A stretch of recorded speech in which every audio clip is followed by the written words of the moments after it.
core business of the citizens in 2022. This was highlighted by the President when he articulated his citizen agenda for change, Citizens Action for Change agenda for 2022.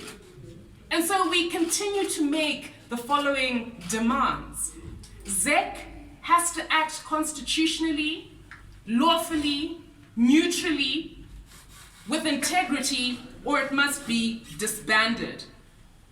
The continued refusal by ZEC to account for gross irregularities in the voters' roll, the conduct towards our polling agents, which is going to be dealt with in detail by our Elections Directorate, the intimidation of voters in rural areas, all of that simply has to stop. Section 155 of the Constitution empowers the citizens to speak out and complain against the irregular conduct of the Zimbabwe Electoral Commission, and we expect, in accordance with the Constitution, that those complaints be taken seriously. As we come towards the vote tomorrow, we demand respect for the right to vote. The right to vote has to be facilitated at the polling station. We don't want any illegal conduct at polling stations. We've received reports already of threats being made by certain traditional leaders who are acting unlawfully and in a partisan manner. We've heard threats of intimidation, people being threatened that they won't get food aid at certain constituencies, especially the rural ones. We've heard reports that names are going to be taken down of people who voted. All of that simply has to stop. There has to be security of the vote and the voter. Now, yesterday we managed to conduct our last campaign, but we've seen a worrying trend as Zanu-PF continues to abuse the police service to do its bidding. We don't want any partisan conduct on the part of state institutions, including the police and the Zimbabwe Electoral Commission. Now, we demand a credible results management system. We've already raised a number of concerns around the polling material, the lack of transparency around how it was purchased, even the failure to consult stakeholders in terms of the final setup of that ballot paper. Now, ZEC, we wrote to them concerning the question of the color on the ballot paper. Now, in terms of the laws, the Elections Directorate is going to say, we have a duty to tell ZEC what the description of our symbol is. And we told them that the description included the color yellow. But for reasons known to themselves, that was disregarded, and we've got a blurred ballot paper. We expected those issues to be dealt with by means of consultation as required in terms of our Constitution. In any event, this is the 21st century. How can you have black and white ballot papers? I come briefly to the question of media reform. We've seen again a worrying trend on the part of state media, especially the Herald and the Zimbabwe Broadcasting Corporation, who continue to report on our conduct and our electoral preparation and our campaigns and our rallies in a partisan manner. They are flighting campaign material on behalf of Zanu-PF, and the same space is not being given to the CCC, notwithstanding several complaints in that regard being made. On the question of violence, we have reiterated time and again that we are a peace-loving movement. We call for peace at tomorrow's by-election. In fact, just a few days ago, we had a national peace prayer. The citizens prayed for peace and healing in this country. We want that same spirit to continue. We call upon everybody, especially our colleagues in Zanu-PF, to desist from the culture of violence. Everybody should be safe tomorrow. There must be an atmosphere of peace. Nobody should be harassed or intimidated as they go to vote. Now, just to let the citizens know the state of our preparedness as the CCC, we've set up a war room which comprises the Communications Department, our Legal Department, and the Elections Directorate. And we have a system where we are receiving reports from every single ward and every single constituency in terms of their own readiness and any irregularities that they're observing. And we've got a process whereby we evaluate that complaint and then make a decision as to whether it should be escalated by writing directly to the Zimbabwe Electoral Commission, whether it's something that should be taken up with the multi-party liaison committee, whether it's something that should be raised with the presiding officer concerned, or whether it's something that's going to form the basis of a legal challenge. I'm pleased to let you know that our legal team did meet today and our legal strategy is in place. Obviously, because these are matters that are sub judice and of a somewhat strategic nature, I'm not going to go into them in too much detail at this point, but please be rest assured that our legal team, led by Mr. Agency Gumbo, is looking into all our legal remedies available in terms of the Electoral Act and the Constitution to ensure that work is done. Our Elections Directorate, which is headed up by Councillor Ian Makone, who is running around coordinating polling agents as we speak, and his deputy, Ms. Ellen Shiriedenga, they're working round the clock as well to ensure that polling agents are deployed in every single one of the wards and constituencies where there'll be a by-election tomorrow. So without further ado, what I'm going to do now is defer proceedings to the Elections Directorate so that they can summarize some of the irregularities and the trends that we're seeing, especially the concerns that we have with the Zimbabwe Electoral Commission that is, as I've indicated, conducting itself in a manner that we say is unconstitutional, non-partisan, and really doesn't meet the test that's set out in the Constitution, which requires that there be a transparent, verifiable, vote as we march into the by-election. Before I do that, I emphasize again, let's all vote in our masses tomorrow. Make sure you find out which polling station you're to go to. If the queues are long, please, let's wait for them. Let's all remember our obligation to defend that vote. Don't leave the polling station until you know that everything is secure. We have a collective duty as the citizens to ensure that we win Zimbabwe for change. I defer now to the Elections Directorate. Thank you so much, Fati. Good afternoon, everyone. My submission mainly will focus on the technical issues with regards to our electoral processes that we are faced with.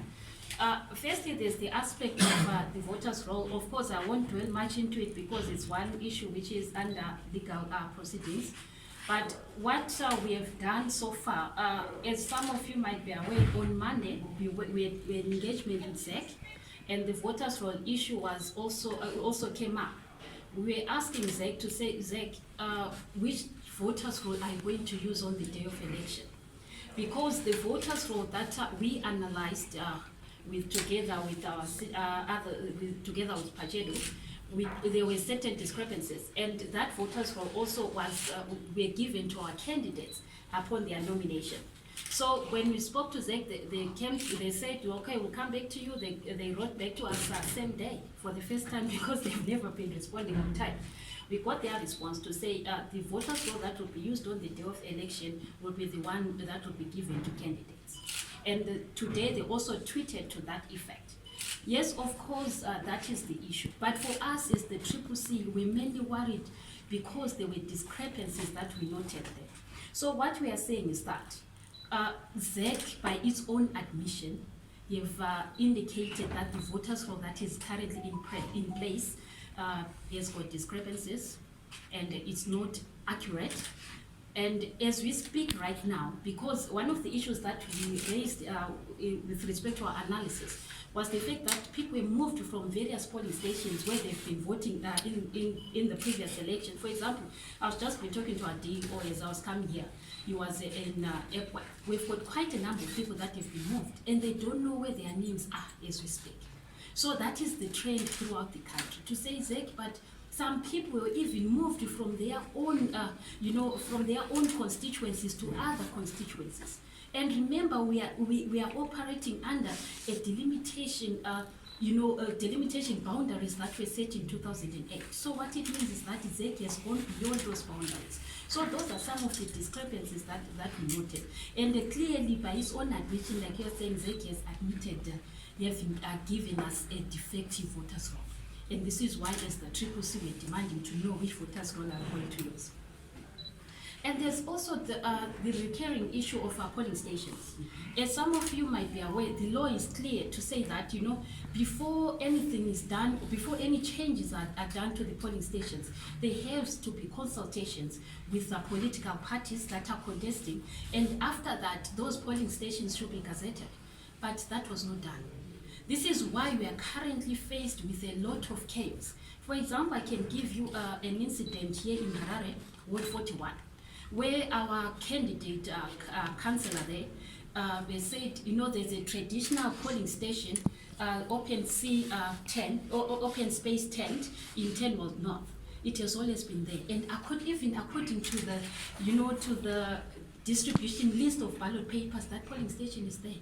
But only to be told yesterday that no, that polling station does not exist. But then we have 1,300 people that are registered there. So what is going to happen to those people? They have removed that polling station, but yet, according to the ZEC records, even the voters' roll that ZEC actually gave her, that polling station exists. So that is one issue that is in place. And even here in Harare, also Ward 7, at Councillor Kotura's place, same thing. We have polling stations that have been removed. We have polling stations that have been added everywhere throughout the country. Even in Kwekwe Central, we speak of the same as well. So those are the challenges that we're talking about. To say, ZEC consult people, consult the stakeholders. Those are issues that can be discussed at multi-party liaison committees, but they were never discussed. With respect to that, there's the issue of the ballot printing as well. It is unfortunate that the ballot papers have been printed in accordance to those, polling stations that have been set up by ZEC. And these are some of the challenges that we are facing. We never discussed those issues. This is why we have instances, for example, our candidate from Fakose, her photograph in the ballot paper was defaced. You can hardly recognize it, but ZEC has already printed. What does it take to sit down with stakeholders to say, okay, fine, this is the specimen ballot paper. What do you say? What if there are errors, spelling errors, for the candidates? So those are some of the issues to say, ZEC, you need to consult. And also, with regards to the aspect of polling stations as well, going back to the polling station, we have an issue to say, in Kwekwe, for example, we have a polling station that has always been at a shopping center. But for some reason, it has been moved to a bushing area. But are there people that reside in bushes? And we all know how volatile Kwekwe is. And even the Electoral Act is clear when it comes to, to the location of polling stations. To say that the polling station should not be located at a place that causes apprehension amongst the voters. And we know of the volatility of Kwekwe Central. And then you go on to set a polling station, somewhere where people cannot access and where there is a lot of risk and fear. So those are some of the issues that we're saying, ZEC, no, you need to consult people. And that we are demanding as the CCC that polling station should be moved. Our candidate and also the chief election person and also with our legal people in Kwekwe, they are currently in liaison with the district office, with the ZEC provincial office to make sure that polling station is removed. And also there's the aspect of the COVID regulations. Yes, we understand that there's the fear of COVID and we are all worried. This is why most of you here are wearing masks, which is good. But then we are saying ZEC should have discussed its COVID policy with the stakeholders. Really, it doesn't make any sense for us, for our polling agents, to say on the day when they are supposed to be trained by ZEC, they are only to be told that no, you have to record your details and blah, blah, blah. And then at the end of the day, you hear a Zanu-PF chap in Marondera saying that no, we know you have registered your names and we are going to follow you, we are going to know who you voted for. That is the issue of risk That is the issue of fear and intimidation that we're talking about.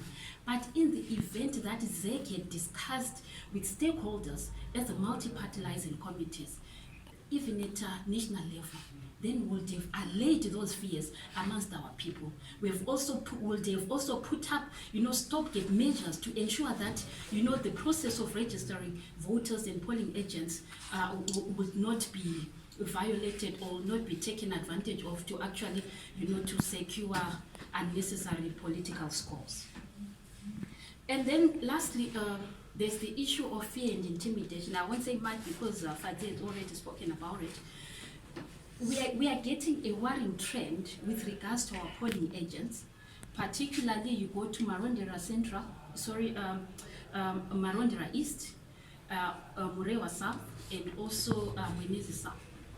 And where we are having our polling agents, being intimidated to an extent that some actually withdrew out of fear. And then that culture of fear is going unabated, and no one is controlling that. So we are saying the responsible bodies, please do the right thing. And also as a party, we will assure you that we'll do anything necessary under which is legal and democratic to ensure that we have all our polling agents in place, and also those our polling agents won't be intimidated or anything. They'll do their duties as expected by the law and also as expected by the party, so that they are able to guard the vote of us, the Zimbabwean citizens. So basically, those are some of the key issues that we thought we should highlight. But as the spokesperson said, our purpose here is to say, yes, we have all these problems, but people should go out to vote. We as the CCC, we are using this as a test case for 2023. We are putting our machinery in place, and also we are putting also the ZEC, systems into check, and also the government preparedness with respect to the implementation of electoral reforms, so that at the end of the day, we know what we are faced with when it comes to the 2023 elections. I thank you. Thank you so much. Thank you very much, Ms. Shudieting. I'm briefly going to give Mr. Agency Gumbo, who heads up our legal department, to just spotlight a few of the issues. Obviously, these matters are sub judice, and there are some legal and ethical issues that arise that preclude us from, saying too much strategically. But Mr. Gumbo, thank you. Thank you, Madam Spokesperson. Like you said, I will not delve so much into the merits of some of the cases that we already have in motion. But what I will insist on is that an election process consists of 3 stages.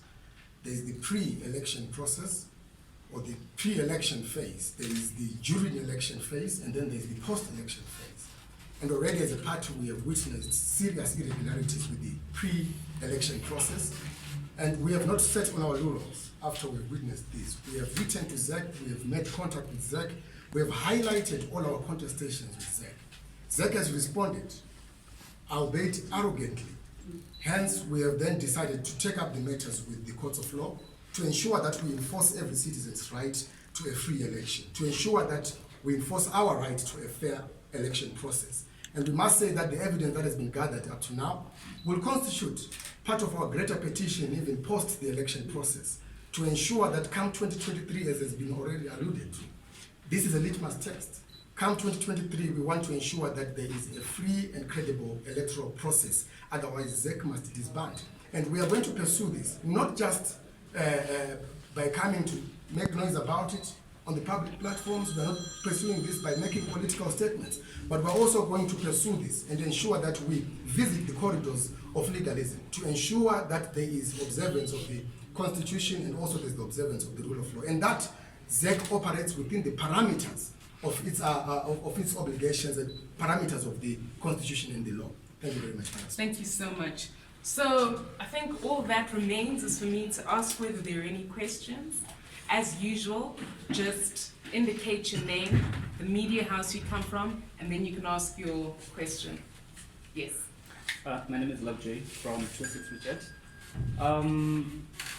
There are a lot of irregularities when it comes to ZEC in this election, and by you partaking in these elections, are you not endorsing or what ZEC has done or is failed to do? Absolutely not.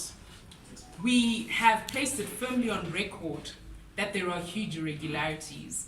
And obviously, we endorse a lot of the work that's been done by a lot of citizen groups, a lot of special interest groups, civic society, institutions like Team Pachedu, and other experts that have been involved in the analysis of the voters' roll that we procured when the by-election was called out. The purpose of the by-election for us as CCC is to test the readiness and preparedness, especially of ZEC. So the more data points we can put together, the stronger the citizens will be in 2023. Now we're on our guard. We know that one of the mechanisms that ZEC uses is to twist around polling stations. That's already something that's high on our radar and our risk register as we approach 2023. We're going to continue to insist that we want those polling stations set out clearly. When it comes to training of polling agents, we've had some problems with ZEC. Some of the regulations that are imposed are illegal, but now we're on our guard. Even as far as the irregularities in the voters' roll itself, we are now on our guard. Now, we can't test the system without participating. I want to emphasize that to the citizens. If we don't participate, we won't have a leg to stand on in terms of holding ZEC to account and even implementing some of the legal challenges that we've got in the offing. So please, we have to participate, and we have to participate overwhelmingly.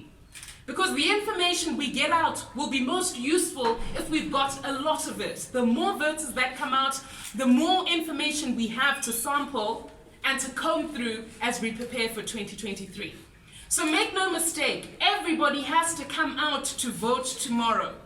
Our participation in the election is not an endorsement of the unconstitutional conduct and lack of neutrality by state institutions, especially ZEC. No. To the contrary, it's going to create a platform for us to challenge, using the processes and remedies that are available at law and under the Constitution, all these issues. So we want to make sure we have a leg to stand on, Lovejoy. So the question of a boycott is out.